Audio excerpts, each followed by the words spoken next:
All right, we are live. What's up, Internet? Welcome back to the Fanout Crew YouTube channel. My name is Colby Sullivan, and if you're new here, we just kind of talk about, nerd culture and pop culture and movies, anything we like to find out about.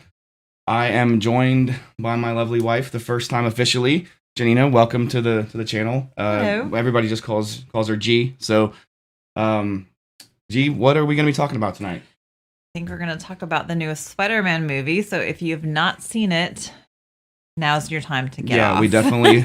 It is going to be a spoiler. Yeah, absolutely. We'll be talking about spoilers. I sent the link to a couple people, and I was like, "Hey, come check this out." And I was like, "Oh wait, you haven't seen this yet, so don't come check this out." Don't come check it out.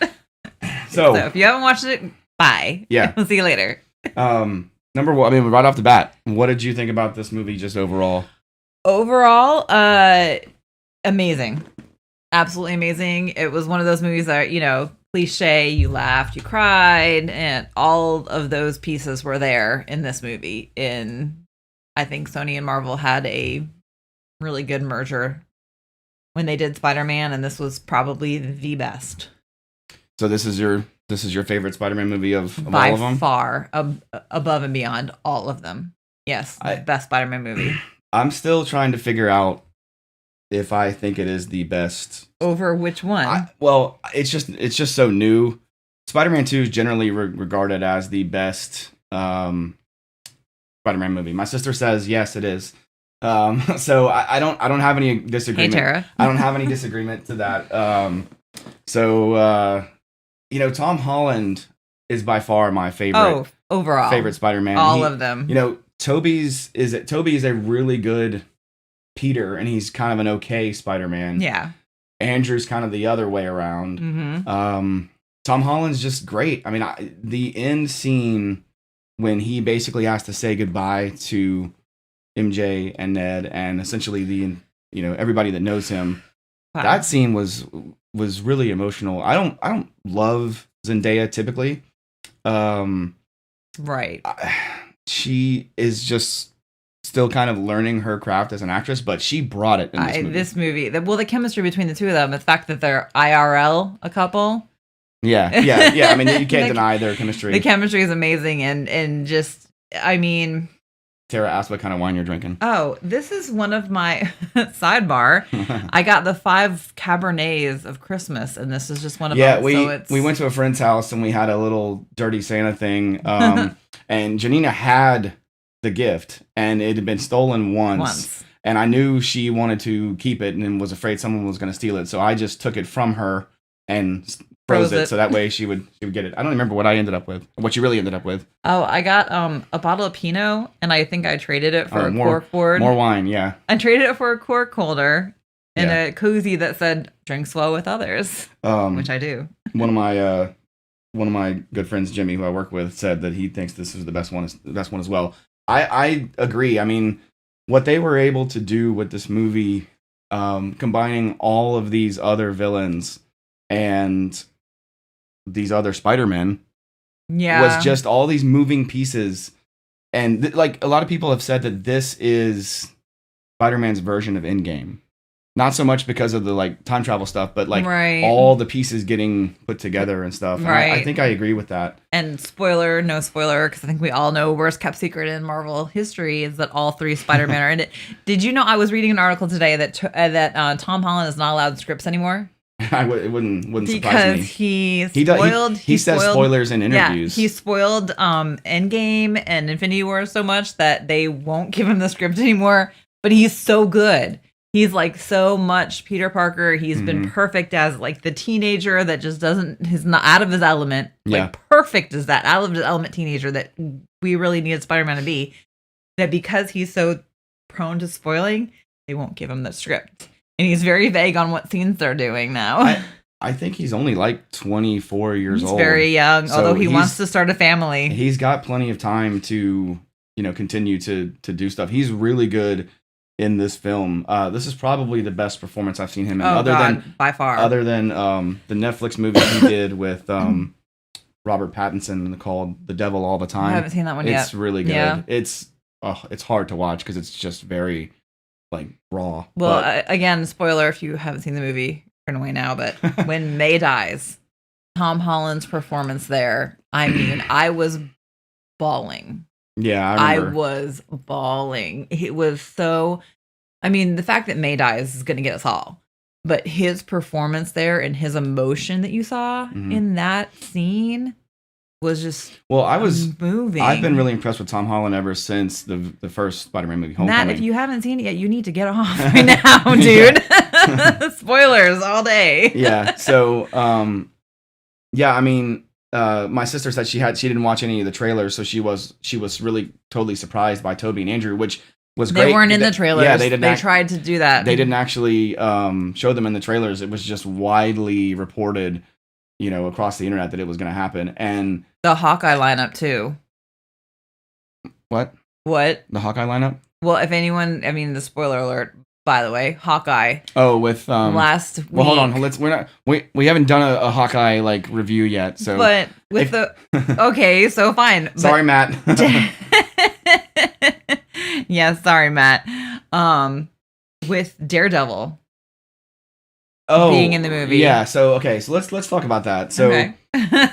Charlie Sorry. Cox. No, it's fine. I mean, it was definitely on my list of things to talk about. Charlie Cox is great as Matt Murdock. He's great as Daredevil. He was in the movie for 5 seconds, and we're just like, okay, yeah, all right, that sounds awesome. I was on the fence leading up to this movie. I was on the fence about 50-50 as to whether or not he would appear in this movie. I was confident that Daredevil would not appear, but I was about 50-50 that Matt Murdock would appear. And then near the beginning of the movie, they all get kind of arrested and interrogated, and these guys are asking them questions, and every single one of the characters is like, lawyer, I want a lawyer. Don't say anything until you talk to a lawyer. And we're where's Matt Murdock? I fully expected him to walk in like a boss into that interrogation room and be like, my clients won't be answering any further questions at this time, and then never happened. Mic drop. And then so I went from, and then it doesn't happen. And then I went from being 50-50 to being totally sure he was in this movie. And it wasn't going to make or break it if he wasn't in the movie. Yeah, you're like, he's not in it. I was like, oh, he's totally going to show up here. And then he didn't. And I was like, oh, okay. I call it a missed opportunity. And then those assholes got me again. I should know by now that Marvel is great at subverting expectations. He was in a scene for 30 seconds. Yeah, we're 30 seconds. We're clipping a little bit. Sorry. It's okay. 30 seconds he's in a scene, and he just does this awesome move. And he catches the brick. And Peter's like, "Who are you?" Did you notice that Peter had his hand up too? Yeah, he was going to catch it. Yeah. And he goes, "I'm just a really good lawyer." I'm a really good lawyer. He didn't even say. So people who don't know who Matt Murdock is have no idea that Daredevil just was lawyered in him. Yeah, and I thought it was cool how Peter seemed to be the one that was in the most trouble, and he was like, "Oh, you don't have to worry about anything. You're going to get off no problem." And then he was like, "Happy, you're going to need a really good lawyer." That was funny. And Happy's like, "What? What did I do?" Yeah. So, I mean, I loved the Matt Murdock cameo. I'm glad they didn't put Daredevil in it. We're not there yet.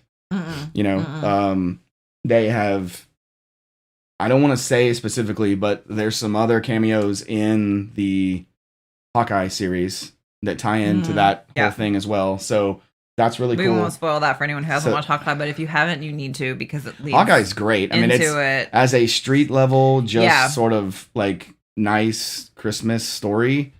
It's only 6 episodes. It doesn't take very much to get into. Christmas story. It's like Die Hard. Is it really a Christmas movie? No, I mean a story that takes place at Christmas. Okay. So no, it's definitely not I don't consider Die Hard a Christmas movie. Sorry, I don't either. Don't but at me. It happens at Christmas. Yeah.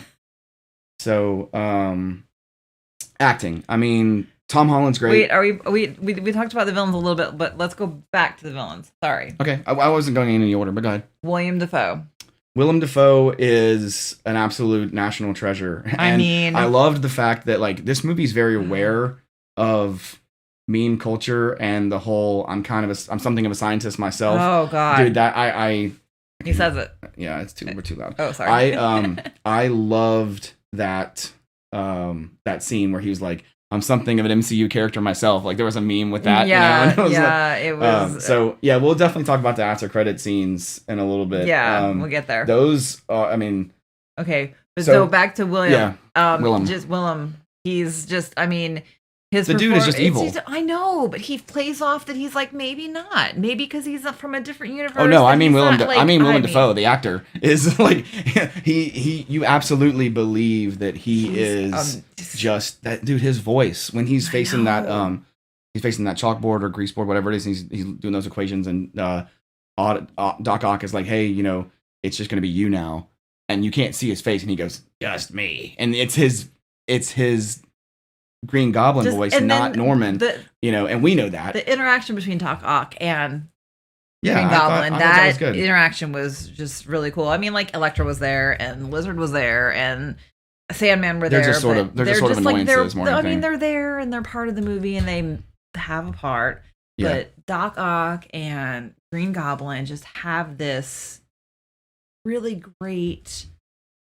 it was cool because we never got to see them in the Raimiverse because yes. Norman dies in the first movie, and then Otto is the villain in the second movie. We never see them together. Right, that's what I mean. So seeing them together and how they interacted with the whole thing, it was just yeah, and I liked Jamie Foxx. He was definitely the more like.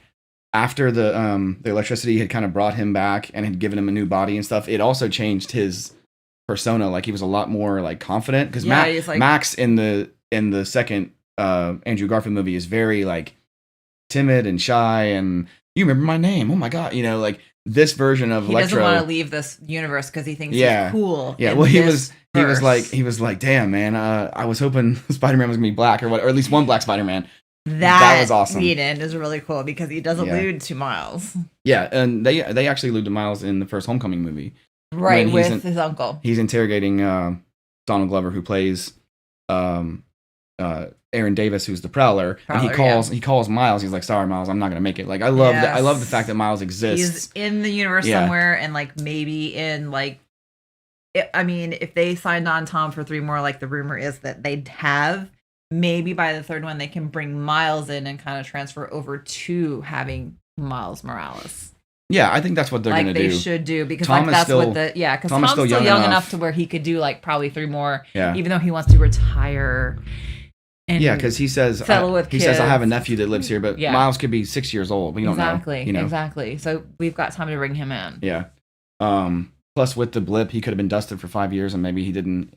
Exactly. So we'll see. Exactly. Yeah. I loved Doctor Strange in this movie. Benedict Cumberbatch, another national treasure, but on the British side. My theory on the whole, every time I saw him in the trailer, I'm like, there's not that. That was my theory too. Yes, we were both saying that's not him. That's not him. But now I'm watching the movie and I'm like, okay, because we really haven't seen that much of Doctor Strange as the Supreme. They used some different takes in the trailers than what they used in the final film, which is quintessential Marvel.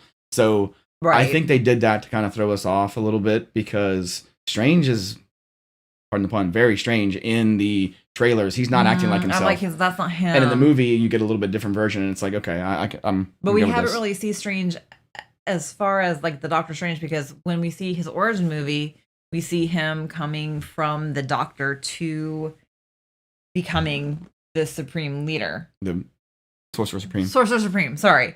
And you're thinking of Snoke from Star Wars. Yeah, I don't know. Crossing my universes. And then we get to see a little bit of him in Endgame. Mm-hmm. Or in Infinity Wars. There's a lot of him in Infinity War, yeah. But and he is being weird because he's doing like this, like the thing where they're like, has he done that before? And he's like, there's that one reason, and he. What are you talking about? Okay, so when they're on Thanos' planet. Oh, when he's looking through all the different, he's looking through all the different 14 million different things. So, but we've never really seen him kind of on his own without the Avengers around him, and he doesn't have the time stone either. So his single purpose is basically like, he's trying to find. So when I saw him on the trailer, I'm like, this isn't. And technically, he's not the Sorcerer Supreme anymore. They talk about it. That's interesting because on a technicality. Yeah, because Wong's my boy, dude. Wong is awesome, and but. That ties into the 10 Rings too. So why Wong's doing all this? Why is Wong always doing all this? Makes sense. Mm-hmm. Yeah. I love Benedict Wong. He's awesome. So Doctor Strange is great in this movie. I did like how he doesn't steal the movie from Peter. He's in it a lot in the beginning and then near the end, and in the middle he just disappears because he's stuck in the mirror dimension. Because I loved the fact that Peter was able to use geometry to defeat the Sorcerer. So cool. I consider him the Sorcerer Supreme still. So yeah, well, I mean, that was really just a awesome. technicality, like you said. Yeah, but that's exactly what our version of Peter would do. And you know what? Screw it. Let's just go right into the other Peters. So yeah, I mean, well, when you first realize that it's not Tom, like when I know that's first of all, Andrew Garfield is like 3 or 4 inches taller than the other two, and I'm like, that's not. Besides the point, you can't see. He's not with anyone else, so you can't see his size. But the fact that he has the magic. What's his name? Ned. Ned has magic. Like, whoa, hello. Yeah. But then when he opens it up and he says, Peter, and then all 3 of them were just like, like even Peter, they were all like looking at each other like, this isn't right, this isn't right, and then everyone in the audience was like, wait a minute, that's not Tom. Well, it's dark. But he had the spider suit on. It's dark, but you can kind of tell that it's not the same suit that Tom wears. It's not Tom's suit. Yeah, and then he takes his mask off, and I called it. I said they were going to do Andrew first, and they did, and then do Toby second, because Toby is kind of the one that started it all. He's the bigger draw of the two. Full disclosure, I love Andrew Garfield as Spider-Man. I don't love the movies that he's in. He is great in those films. The chemistry that he and Emma Stone have, again, another couple that was dating at the time, they're great. But those movies are not. Those movies are bad. But I would love to see an Amazing Spider-Man 3 now, because I'm telling you right now, they could have, Toby and Andrew both could have phoned this in and just did it for the paycheck. They brought it, especially awesome. Andrew. Their performance. No, okay, so I like how they did Andrew like in the Spidey suit, and then Toby was like not. Yeah, he had it under his shirt, but yeah. Yeah, but he wasn't like, he showed up in like a suit, and you're like, oh, okay. And like, yeah, we'll talk. I mean, do you want to continue talking about their performances and the whole fact that sure. So probably my favorite part with Andrew overall, besides, well, I like the interaction with him and Toby when they were talking about their first inclination when they see each other is just to shoot, to whip. Well, yeah, and then because then I'm sure that's something like that has happened before, because they've probably run into someone before that like was trying to impersonate them or something, or whatever. They're just yeah. But the interaction between them so they're talking about like their past fights, and Tom says something about him going to space. And they're like, "Oh, you've been to space?" And then Toby's like, "Well, I fought an alien." Yeah. And then Andrew's like, "Well, all right, suck." Well, see, and that's actually really cool, because the alien he's talking about is Venom, played by Topher Grace, and in the Venom post-credit scene, Venom 2 post-credit scene, Venom tells Eddie, there's millions of years of hive mind knowledge here, so Topher Grace's Venom knows that Peter Parker is Spider-Man, so now Eddie Brock's Venom knows that Peter's Spider-Man. Plus, he saw it on the TV. Topher is Eddie Brock, though. They're different. I'm saying, I know, but I'm saying like the Venom hive mind connects them to Peter being Spider-Man. Mm-hmm. So that was a cool link there, and we'll talk about Venom at the end, a little bit later. But Andrew Garfield really brought it in this movie. The redemption scene. Yeah, I mean, it's really on the nose. I mean, I think a lot of people, there was actually a lot of people when the trailer came out, and you see MJ falling and Tom jumps and their hands reach and it cuts to black. People were like, I guarantee you he's going to get, they said that either it was CGI and it was actually going to be Andrew doing it, or Peter would get hit or something and then Andrew would do it. And it makes sense because it makes sense because like this movie is very aware of the fact that Andrew's movies are not very well received, so I thought that his loved Andrew in this movie. Yeah, well, plus when he saves MJ, you can tell like he's more emotional about it than she is. She's like, "Are you okay?" He's like, "Yeah, I'm good." Like it was. Yeah. He really brought it, and when I loved how they worked together, not just with the fighting, but I mean like when they're in their element. Like he puts the lab coat on because that version of Peter was the chemistry guy. Was the chemistry guy. Toby's Peter is more of like a general scientist guy. Right. Tom is more on like the tech side. So it all worked together. That end scene, I never thought I would see 3 Spider-Men fighting, Electro, Green Goblin, Sandman, Lizard on the Statue of Liberty wearing a Captain America shield. Like that's a bucket list scene right there. Right. Thanks, Marvel. Yeah, the scene where the 3 Spider-Men meet for the first time was really good. Yeah. Like, really got me. Toby really delivered in that scene when he was talking about, look, I've been there, I've seen this. Yeah, because Tom's like, yeah, no, you have no idea. You have no idea what I'm going through. Yeah, no idea. And they're like, as soon as Tom said, with great power, Toby's face, immediately jumps to that. And Andrew's too. So speaking of which, one thing that I liked about this, Aunt May changes the line a little bit, but it's actually exactly how it was in the comics. They did that as like a Stan Lee tribute, because Stan Lee's original line says, "With great power must also come great responsibility." Right. She changed it to that because in the first, with great power comes also, great. Yeah. So she changed it a little bit to be in line with the comics, which I thought was awesome. And Andrew's Uncle Ben speech was a little bit different. He didn't say great power, great responsibility. It was a little bit different twist, but he got it because he was like, look, it's the same message. Right. And I liked the fact that there really is no Uncle Ben in this universe. I think they've referenced him one time. Like, have they? Yeah, like literally one time. I think Tom has mentioned him once. Like my Uncle Benjamin or something. And he must have been really young then, because I don't know. There's really no. But I liked the fact that they gave that line to May. But as soon as she said it, I was like, well, she's dead. Because that is in every iteration of Star Wars. Wow, Spider-Man. The one of the rules is Uncle Ben must die. Like that's like just like it's a rule. In this one, they kind of allude to you, and you told me this too. They kind of allude to the whole after all 3 movies, Aunt May dies, and then he's by himself in New York, right? Himself in the little apartment that was So there's a theory. First. There's kind of a cool theory that it may just be coincidence, but I kind of agree with it that the entire trilogy of Tom Holland movies is basically his entire origin story in the MCU, because Toby, Andrew, every other iteration of Spider-Man, we see him get bit by the spider and get his powers.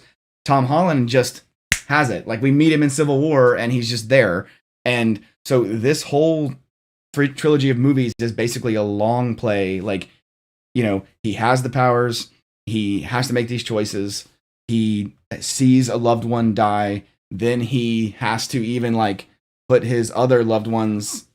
He has to put their happiness ahead of his and make that tough choice at the end. And that is now he's come full circle. And now he's wearing the traditional Spider-Man suit from the comics. And like this whole thing is Tom's origin, which is awesome. When he made that decision. Yeah. Back to the villains for a second. I was actually going to bring this up. But my sister just said that she wanted a little bit more connection with the Electro thing. I thought so too. But I like his reference to that. I thought you were black, dude. Yeah. Thought you were black. Like, they didn't really explain. Here's the thing. I mean, these are movies that involve basically gods. Like, we can't analyze the crap out of them and expect it to make too much sense. Like, the spell at the end.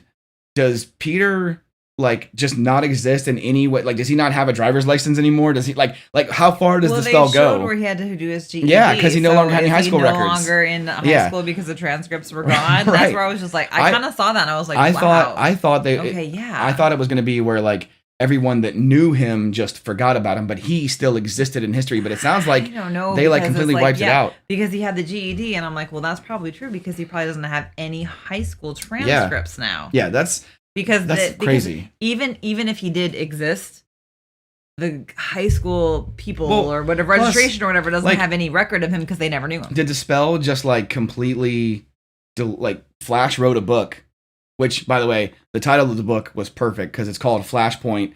And for those not familiar with DC Comics, Flashpoint is basically their version of the multiverse thing that Flash has to go through to fix it. So it was just like nice little wink at the to the camera, but plus his name is Flash. It's perfect. What else are you gonna call it? It's perfect. Just like his followers on social media, they're called the Flash Mob. Yeah, that's on point. I actually wanted a little bit more from Flash this movie. He was kind of. But I liked that they didn't put, because I think that if they did a little bit more, he'd be almost too douchey. We're just like, I'm done with him. I thought he was gonna turn and be good, but he didn't. No. he was still He's a kids, he was still a douche. He's a Spider-Man fanboy. He wanted to be like, hey, I know Spider-Man, he's cool, and so he was kind of sucking up to Peter because he's like, oh, he's kind of a douche to him. At the same time, he's like, but I'm gonna be like supportive of Spider-Man. So you see him walking in school with him and Ned, but that's really the extent of it. Then you see him later on saying, I'll help you out, but you're gonna be my best friend, right? Yeah. Like, it's like, you'll say hi to me in the halls, right? Flash. Yeah. I look, this movie's so good. I mean, there are nitpicks that I have with it, just like little editing things. I think COVID may have played a point or played a role in how some of these scenes were filmed, because it seemed like, especially the scenes with Willem Dafoe, it seemed like he was in like his own little box, and other people may not have been in the room with him when he was saying certain lines. It was just the way things were shot. But I mean, I get that. That's how kind of the world is now. I watched The Matrix, today, and there's a lot of that in there too, where it's just, you watched the new Matrix movie? It's an unmitigated disaster. You watched the new Matrix movie without me? You don't want to watch it. It's bad.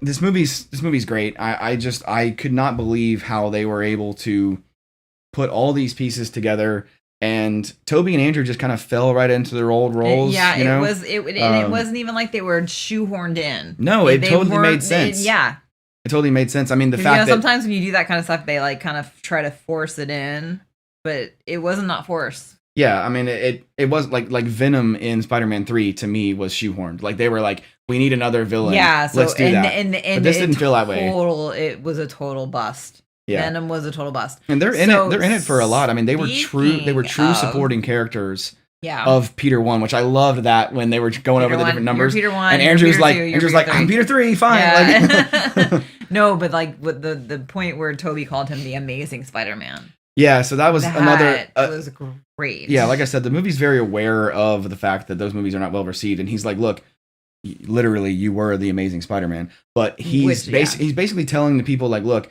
Andrew is amazing. Those movies sucked. Okay, but Andrew was good. True. Andrew Garfield is amazing. Yeah, he is. But they didn't give him a lot to work with. I feel really bad for him. And Toby didn't get much of this at all leading up to the movie, but every single interview. Well, and a lot of this is because Toby's not really acting very much these days. TV series. Andrew still is like a lot. So like basically, it's Andrew was getting asked every single time he's done an interview, hey, are you in this movie? And he basically just had to lie about it. And like, look, I'm not in this movie. Right. Stop asking me. And I don't. And it was the problem. I feel bad for him I'm promoting this movie, and you're asking me about a movie that I'm not even in. Yeah. Technically. Yeah. So it's, he brought it. I really loved him in this movie. I'm glad that he had a redemption, and I hope we get to see another movie of him. Like the multiverse can, I mean, they can do whatever they want now. Yeah, because they went back to their universe now, and they want to make them older. They can, and I came back from this fight with all the ultimate villains, and I'm recharged and ready to go back at it. I mean, because he even mentioned like he's like, look, I got rageful. I stopped pulling. I stopped pulling my punches. Yeah. And for those who aren't aware, Spider-Man is very strong. So a full-on punch from Spider-Man would disintegrate a person. Well, you saw, and you watched the fight with him and Green Goblin. He could have killed him. Oh yeah, he was ready to, and Toby was like, "Nope, no, we're not doing this. We're not doing this. We're not going." And the only reason the Goblin's able to take those punches is because of the serum or the gas that he has in him increases his muscle mass and all that stuff. It makes him super strong too. But speaking of which, I know we talked about this earlier, but that whole the scene in the condo when Spider-Man and or Tom Holland and Willem Dafoe are fighting, and he's just punching him, and Green Goblin just literally is smiling like. Yeah, like he's enjoying this. Like the only other person that I've seen be that dedicated to a role in a long time was probably Heath Ledger's Joker. Very similar. And I loved Willem Dafoe in this movie. When he's Norman, he literally is a different person. Like you can tell, and you can tell when he's faking being Norman versus just being Norman. It's so good. Willem is just I can't say enough about him. Yeah. So we talked about Venom a little bit. Let's talk about that that mid-credit scene. Well, so the after credit scene. We gotta talk about that too. That's completely different. Yeah. But mid-credit scene. Did you recognize who that actor was? Not until you told me. Yeah, it's anyone that watches. If you watch Ted Lasso, it's the waiter, I guess or the bartender at that Mexican bar is Danny Rojas from Ted Lasso. The whole time Eddie Brock is talking to him, and all I can think of is football is life. That's all I could think of during them. And I was not anymore. Now, because I mean, he's a kind of a a known actor now. Do you think that okay, so let me back up for a second. The hive mind thing that I was talking about earlier, there's a part of Venom that knows Peter Spider-Man before the thing he saw on the TV, right? That little bit that was left over, do you think that was the part that knew about it the whole time? Well, like the Topher Grace Venom? Because when he feels it pulling him back to his old universe, and he's like, we just got here. Yeah. So there's got to be part of him that goes, we just got here, I'm not doing this, and jumps off of him and leaves that little part behind. Yeah. So, and Eddie had just said, well, so maybe we should just go to New York and talk to this Spider-Man. Right. So that is the last thing that little bit of goo remembers. I guarantee you it's going to attach itself to that guy, and then football is life. Yeah, but yeah. Symbiotes are life, and then he's going to go to New York. I don't know if it's going to be that guy by the time he gets there, because he changes people. But right, because some people can't handle him. That's how they're going to bring Venom into the MCU. Well, because we see in Venom 2 that some people can't handle. Is Tom Hardy just done as Venom now in the MCU? Like, is he not going to be in the MCU? We don't know. I mean, there might be okay, so we see that some people can't handle him in Venom 2. Anyone that's watching this, yeah. So in Venom 2, there's people that can't handle him, which is why he always ends up. It's like that in the first one too. Yeah, he always ends up back with him. But there are. Oh, true. Yeah. Yeah. He would have to find that universe's version of Eddie Brock. Well, which he may not find. But that doesn't necessarily, and just because Eddie Brock went back, it doesn't mean it's not going to, because we still have Doctor Strange's in the multiverse. So the after credit scene is the trailer for Doctor Strange in the Multiverse of Madness. Because I was like, the only other time that's happened, the only other time they've done that I remember is at the end of Captain America: The First Avenger. After the credits, they essentially show you the trailer for the Avengers. Do they really? Yeah, but see, that was so long ago, and they did it because it was the first team up movie, and they needed that. Yeah, that was pre-Cameron, so I obviously don't remember a lot of stuff. Have a baby, you lose your mind. No, but it was just really interesting because you start seeing the after credit scene, you're like, oh, this is cool. This is like a whole little Doctor Strange thing, and then all of a sudden you're like, wait, that doesn't even make sense, and they cut away to a different scene, and then you realize that okay, this is a trailer. Yeah, I mean, I watched the trailer actually got released either yesterday or today. I watched it. It's the same. It's exactly the same thing. Okay. So it is the trailer, and Wanda. Dude, I can't. I mean, Jesus, I don't even know what to expect for that movie. So everyone was speculating that Wanda was gonna be the villain. The villain. Yeah. The villain. And she still might be. But there's also Baron Mordo. Mm-hmm. I'm sure there's going to be other stuff in there. Like Loki and... I don't know. Officially, I think they said that Kang's first appearance is going to be in Ant-Man 3, which is... What a weird movie to put him in. Yeah. But, I mean, they'll make it work. But see, Kang has so many different iterations because he's a time traveler. He can be wherever he wants. Strange? Yeah. Strange is in May. So then why would they show Kane now? They didn't. They didn't. What do you mean? Who was the villain they were showing? They were showing Wanda and Baron Mordo, who is Chiwetel Ejiofor from Doctor Strange. Remember, he's teaching him at Chiwetel Ejiofor, right? I know who he is as a real person, like IRL. Okay, well, you didn't. I mean, I remember. I forget him. He was in Doctor Strange? So when he goes to Kamar-Taj and starts learning his, craft and time passes as he's learning different spells and stuff, he's the guy that sort of teaches him. He's like, fight like your life depends on it, and then at the end he leaves. He's like, look, you've messed with time. You can't do this. The bill always comes due. Remember? Oh, so he's the bill that's coming due? Well, he is sort of always like a Doctor Strange villain. I don't think he's going to be the villain of the movie.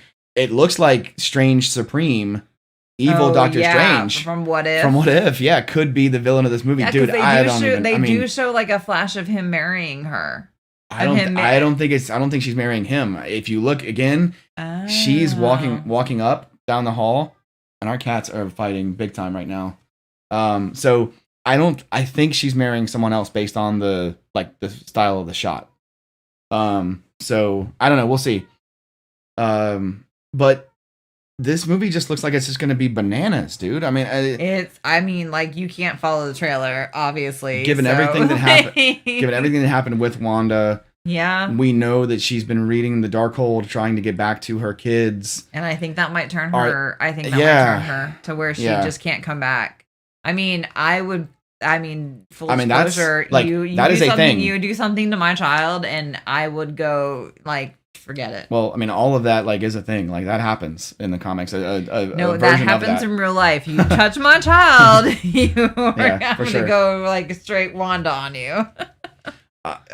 So it just, again, I loved this movie. I am ready to call it the best Spider-Man movie of all time. Well, best Spider-Man movie. Yes, definitely hands down. It's definitely my favorite because I'm one of those guys where favorite and best are not necessarily the same. So you're saying the best Spider-Man is? I don't know yet. I need to watch it one more time. Look, it doesn't matter. It's kind of like ranking my top 5 MCU movies. I'll name 10 movies.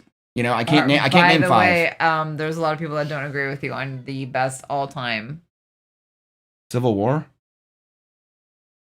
Civil War is the best movie in the MCU. Period. It's objectively it's change his mind. What is the consensus then? Endgame. I'm not gonna. I mean, fine. Okay, sure. So I'm gonna tell you, but 2 best scenes all times Marvel Cinematic Universe is. First one is when Thor arrives in Wakanda. Yeah. And then I arrived in my pants. Am I right? Okay. TMI. Second is Captain America with the hammer coming up in Endgame. Just that scene. I think that whole scene counts as one though, because but that one actual, one. Go back and watch Age of Ultron when he's trying to lift it. He nudges it. Oh no, he does. And Thor's he's laughing and then he's smiling and he goes, yeah. Because I think Kevin Feige actually said that Captain America would have. He didn't want to show up Thor. But that scene where he has the hammer and he's up in the air. Yeah, that's just so epic. Someone in the chat just said, "What does MJ stand for?" For Zendaya. So she's not Mary Jane Watson. She's Michelle Jones Watson. So it's just a different iteration. She is this version of Mary Jane.